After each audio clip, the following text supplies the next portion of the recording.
رمضان ماه اخلاق است. رمضان ماه اخلاق است. پس ای برادری روزدارم و ای خواهر روزدارم، اخلاق نیک یکی از جنبه‌های مهم هستی امت اسلامی است. یک مرکز دوره است، یک سنگ اساسی است، یک عنصر فعال است در حیات زندگی انسان. همین است که اسلام به تربیت اخلاقی یک توجه بسیار ویژه داده است، تا آنجایی که الله سبحانه و تعالی معلم این امت پیامبر صلی الله علیه و سلم را چنین وصف کرده می‌فرماید که و انک لعلی خلق عظیم، به درستی که به تحقیق بدون شک و تردید بیگمان که تو ای پیامبر چی یک دارای اخلاق نیکویی هستی، اخلاق بزرگی هستی. در سوره قلم. پس از اینجا برمیاد که این ماه مبارک رمضان باید ماه اخلاق هم قرار بگیرد، به راستگویی، اصلاح نفس، ترک بدیها، اصلاح نقصانها.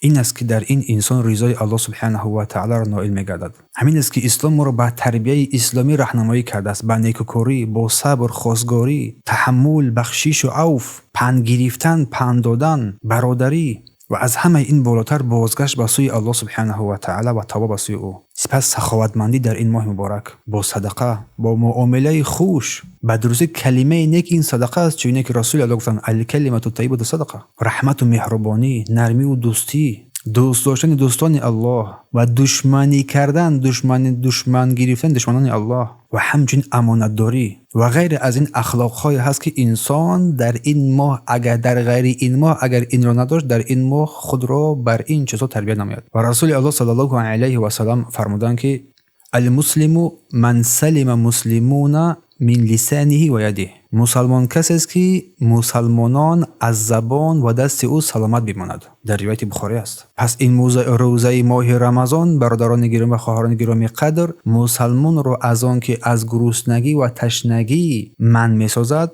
و همچنین از اخلاق‌های رذیله باز من بسازد. نه تنها این ماه گرسنگی و تشنگی است، با اینکه این امر واجب است که ما این را انجام بدهیم، از صبح صادق تا غروب شمس چیز نخوریم نه آشامیم و همچنین بد اخلاقی هم نداشته باشیم، چون سبب رنجش دل بندگان الله میگردد، سبب تنگی سینه ها میگردد، به مثل جنجال و دعواها کردن، بحث و تلاش ها کردن، خصومت نمودن، یا اینکه بعضی از مردم هستند که این ماه را ماه شب گذرانی، شب زنده‌داری قرار میدهند. این ماه را ماه شب گذرانی یا که شب زنده‌داری، ماه غفلت قرار میگن. به دیگه اصطلاح اگر بگیریم، همه این اساس این از آنجا پی میآید در میآید که انسان آماده نشده است به این ماه مبارک.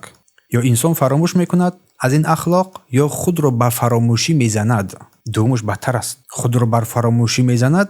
این بر خلاف حقیقت کارها قرار میگیرد. پس این روزه مبارک بدونید که این روزه یک عبادت عظیم است که انسان را به سوی صبر، به سوی توانایی تحمل سخنان راهنمایی میکند، به سوی بخشش و به سوی بازداشتن نفس خود از هر گونه چیزی که لایق شایسته نیست، از خشم و دیگر چیزها. پس ای برادر روزدار و خواهر روزدارم، پس این سخن که ما فقط روزداریم، ما روزدار هستیم، اگر بر رفتار شما تأثیر نکند، تنها نوشیدن و از نوشیدن بازداشتن، از خوردن بازداشتن برای انسان هیچ معنی نمیدهد. روزدار واقعی شدن لازم. الله سبحانه و تعالی با سوی اخلاق نیک ما را راهنمایی کند. این سخن‌ها را به خاطر آن ما در این نقطه بیان کردیم که در ماه مبارک رمضان مردم از اخلاق نیکویی که قرآن و سنت ما را به سوی آن راهنمایی میکنند از این دور شدگی هستند، دور هستند، بر عصبیت میافتند، بر جنگ و جنجال، در حالی که روزه ما را برعکس این به سوی برعکس این راهنمایی میکند. لعلکم تتقون، باشد که شما از جمله پرهیزگاران با تقوا قرار بگیرید. پس کجاست آن روزه‌ای که تو رو از اهل تقوا قرار بدهد، تو رو به سوی صبر و تحمل راهنمایی نماید؟ چون بعضی از مردم که بیشتر از مردم خواستن مردان در ماه مبارک رمضان غضب و دشنام و دیگر سخنهای زشت از زبان آنها میبراید، در حالی که تمام کار زن بیچاره در خانه انجام میدهد و نکند که اگر یک لحظه، یک ثانیه دیر شد آبی وی یا که طعامی وی، یا اینکه در سحرخوری هم یک انسان در خواب رفت، در خواب ماند. نباید غضب‌آلود شد، نباید غضب کرد، بلکه الحمدلله گفت. عصبی شدن در این حالات سبب ناتوانی انسان را نشان می‌دهد، بی تحملی آن را نشان می‌دهد، حالانکه روزه برعکس این انسان را با سوی صبر و تحمل و تربیت راهنمایی می‌کند، با سوی قدرت اداره کردن اراده خود، با سوی قدرت تنظیم اخلاق خود و احساسات خود. چگونه که در روایت بخاری و مسلم است از رسول صلی الله علیه و سلم که بیان کردند که هرگاه یکی از شما روزدار باشد پس سخنی قبیح نگوید و جاهلانه رفتار هم نکند، گفتند صلی الله علیه و سلم. و هر کی اگر او را دشنام داد یا با او جنجال کرد فلیقول، پس بگوید اینی صائم، من روزدار هستم، بگوید من روزدار هستم، یا که اینی امرؤ صائم، من انسان روزدار هستم. الله سبحانه و تعالی بر ما اخلاق نیکو عطا فرماید و توفیق بدهد که آنچه را که میشنویم بهترینش را بگیریم.